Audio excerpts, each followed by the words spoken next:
that I'm going to preach today. Yes, good. I get noticed occasionally. And I really believed that God wanted me to speak about living for God between the dramatic times.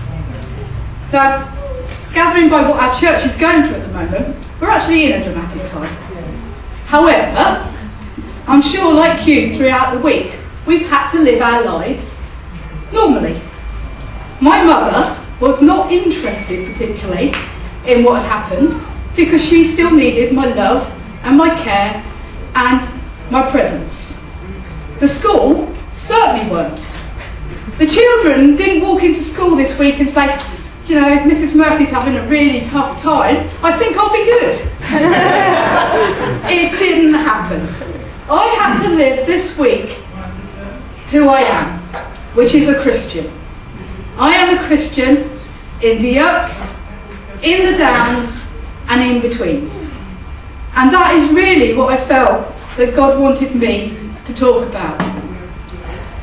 I've been a Christian around 40 years. And in that time, I have seen amazing times. And I've seen sad times. And I've seen times that I would gladly write about in my diary, and times that if my diary was found, it would be dangerous. But I have lived every one of those days as a Christian, because that is who I am. I've had normal days, times when I've simply lived my life. I've got up, I've looked after the family, I've gone to work, I've cooked tea, I've made the lunches, I've watched the soaps on telly, and I've gone to bed. And actually, yes, God's been with me then as well. Not sure he agrees with my choice of soaps. he has a varied choice. I wanted to find some Bible verses that describe normal life for Jesus. Because in my mind, all I kept thinking was chilling with Jesus. You know, he was here 30 years. And I'm sure, even though he's God, he had normal days. And I wanted to look in the Bible and I wanted to find out what his favourite colour was. I wanted to know if he preferred the rain or the sunshine. He must have had a preference. You know, I've got 3 kids. I should have been born in Australia and they would have hated it. They're all miserable. You know, the sun comes out and it's hitting the jeans. You know, whereas I would have loved the sun. But I guess there were more important things to record in the Bible. John finishes his gospel with, Jesus did many other things as well. And I like to think that includes his favourite colour. And if every one of them were written down, I suppose that even the whole world would not have room for the books that would be written. Jesus came here so that we could have a relationship with God. When he lived on the earth, he had a relationship with his disciples. He ate with them. He walked with them. He met their families. We read in Matthew that when Jesus came into Peter's house, he saw Peter's mother-in-law lying in bed with a fever. He touched her hand and the fever left her, and she got up and began to wait on him. He performed miracles. He changed the way that people related to God. He brought in new teachings, and in many ways he turned the religious world upside down. But he also went to at least one wedding. And yeah, I find that interesting, you see, going on the sidetrack. But the weddings lasted about 6 days in those days. And he only turned water into wine right at the end of it. So what was he doing for the other 6 days? I think he was just enjoying the wedding. Yeah. He was just relating to people. He attended quite a few dinner parties. I've been reading the Gospels, and then there are bits in between. You know, it says then they walked here, Jesus was invited to a Pharisee's house, Jesus was reclining at the table. I know at many of those invitations he probably upset his hosts several times, but he was invited in the first place. And he attended the church of the day. He attended the synagogue. People followed Jesus because he led them and because he lived among them. There's a story, it's one of my favourites, in Matthew chapter 17, verse 24 to 27. After Jesus and his disciples arrived in Capernaum, the collectors of the 2 drachma temple tax came to Peter and asked, "Doesn't your teacher pay the temple tax?" "Yes, he does," he replied. When Peter came into the house, Jesus was the first to speak. "What do you think, Simon?" he asked. "From whom do the kings of the earth collect taxes and duties? From their own children or from others?" "From others," Peter answered. "Then the children are exempt," Jesus said to him. "But so that we may not cause offence, go to the lake, throw out your line, take the first fish you catch, open its mouth, and you will find a 4 drachma coin. Take it and give it to them for my tax and yours." Every male Jew over 20 had to pay a tax. It went towards the running costs of the temple. Quite like that. Everyone in Newport can pay a tax to keep the church going. Jesus could have refused to pay on the basis that he was actually God, but he didn't. It was one of those moments when he acknowledged his humanity and he simply went along with it. Yes, he did provide the money in an interesting way, but actually what I like about that, Peter was a fisherman. So Jesus could have actually gone to drachma coin, but he didn't. He used Peter's skills. He said, "Go to the lake, cast your line, catch a fish." So all our work-related skills are not redundant in our Christian life. And conversely, our Christian-related skills should not be redundant in our work life. Maybe Jesus was acknowledged in that in Peter. And actually, if you read the Gospels, there's a lot of fishing-related incidents in the Bible, a lot of travelling around in boats. And I reckon he chose his disciples quite carefully so they could get him from A to B instead of walking all the time. Anyway, this links into this whole area of living for Jesus and living with Jesus every day.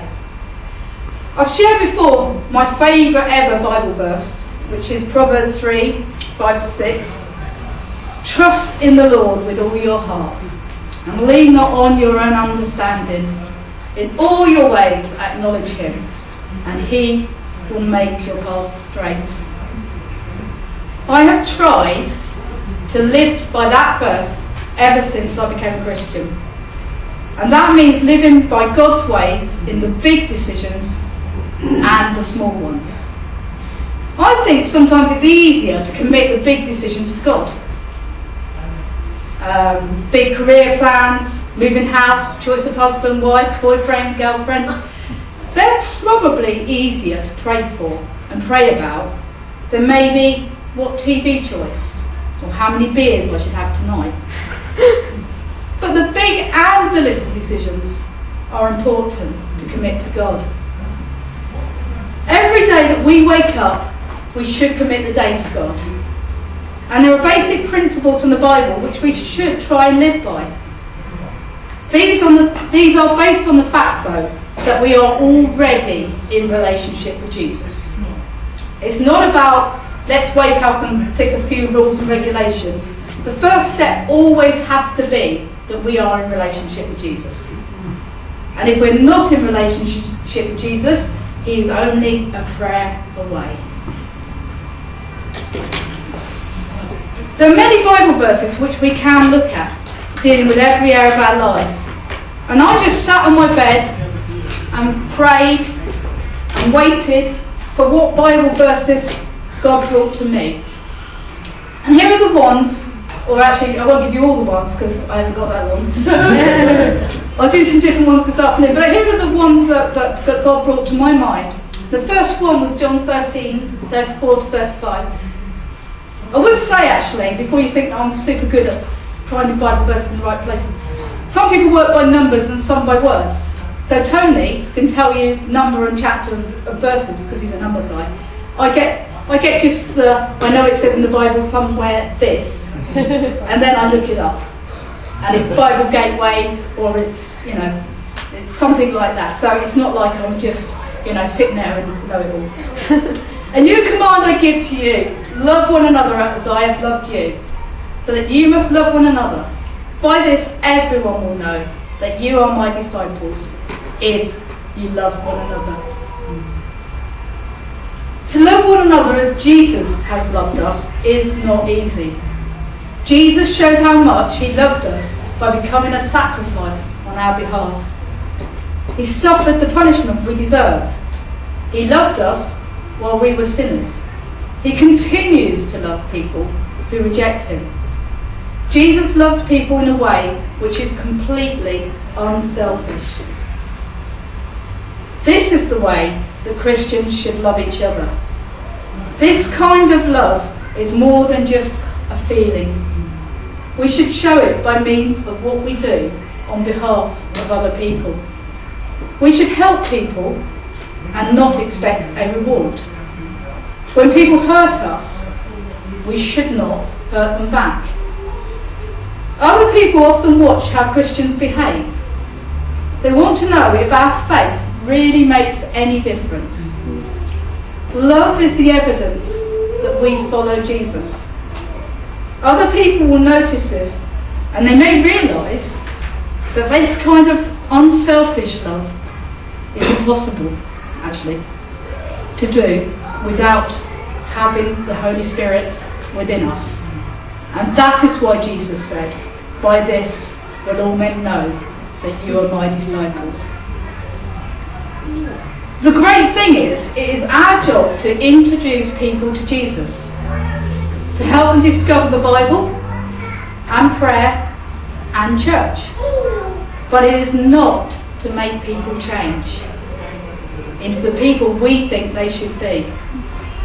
Once someone is in relationship with Jesus, it is their journey and their adventure. We're at the start of it, we're alongside to support people, but we can't decide which journey they take. And they will make their own mistakes. We will make our own mistakes. The second one, James 1:27.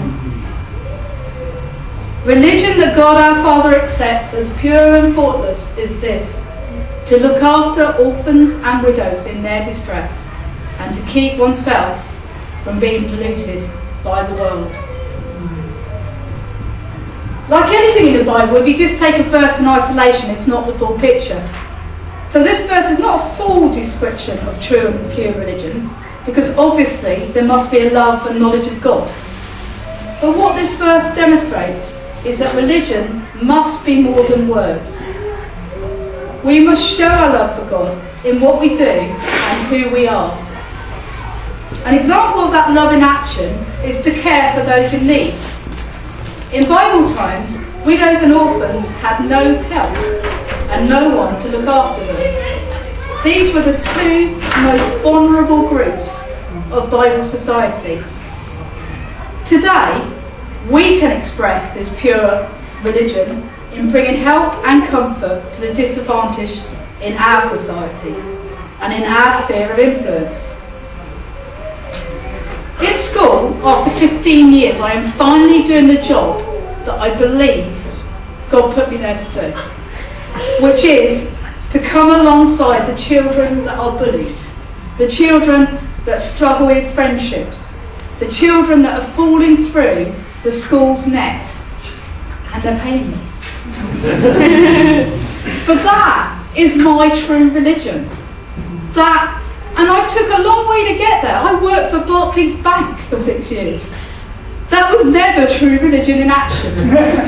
Resigning from it was. But where I am now is honestly what I believe true religion is. Food bank is also a privilege.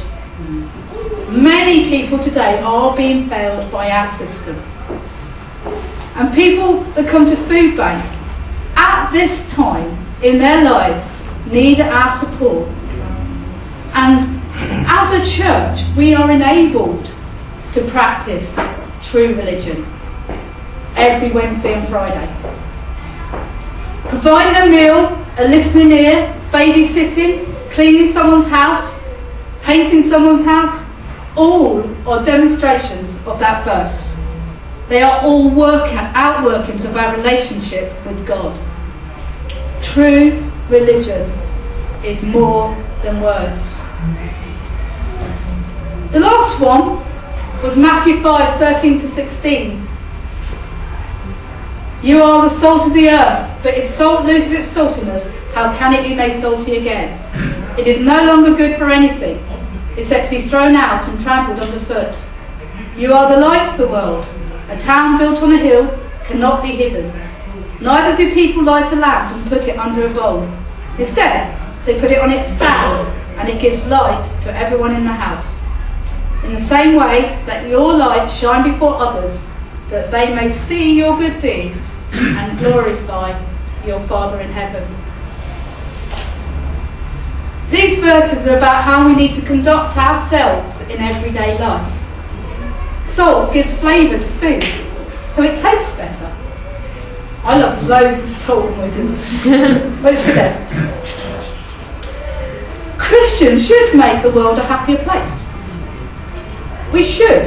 When we're out and we're wherever we are, people around us should feel happier because we are there. Salt is a good thing to add to food because it's a preservative and it stops things going bad. Christians should make it easier for those around them to behave in the right way. Not in a judgmental way, but we should make it easier from the way we are for those around to step out and to relate better. We should be good examples. And like salt, if Christians begin to lose their closeness to God, which is where the flavour comes from, we begin to lose our effectiveness. Now I know that's true. As I said, I've had a lot of normal-ish days, and sometimes the prayer slips a bit, the Bible reading slips a bit, the whatever else, the music, whatever it is which makes you come back into connection with God, slips a bit. And I'm not so good to be around at school in those circumstances. Now people might put that down to, oh, you're having a bad day or whatever, but actually it's not. It's generally because I've lost a little bit of my connection to God. Because when the connection's there, I can be in the most horrible situations and somehow find the peace, and somehow find the smile, and somehow find the good in other people that I can't find in my own strength. Jesus said he was the light of the world, so his disciples must be light too. A light shows the right way to go. So Christians should allow people to see their right actions. Christians obey God because we believe in him. And our light should shine wherever we are, whatever we're doing. And people will therefore be attracted to us and to God. This was true of the early disciples. In Acts 4:13 we read, when they saw the courage of Peter and John and realised that they were unschooled, ordinary men, they were astonished. But they took note that these men had been with Jesus. And this should be true of us. In the crazy mixed up world we live, with all its ups and downs, Jesus is our constant. He is our rock. He is our peace. And we need to walk with him daily so that we can handle the dramatics. Being a Christian is not about what we do, it is about who we are. Am I in 20 minutes?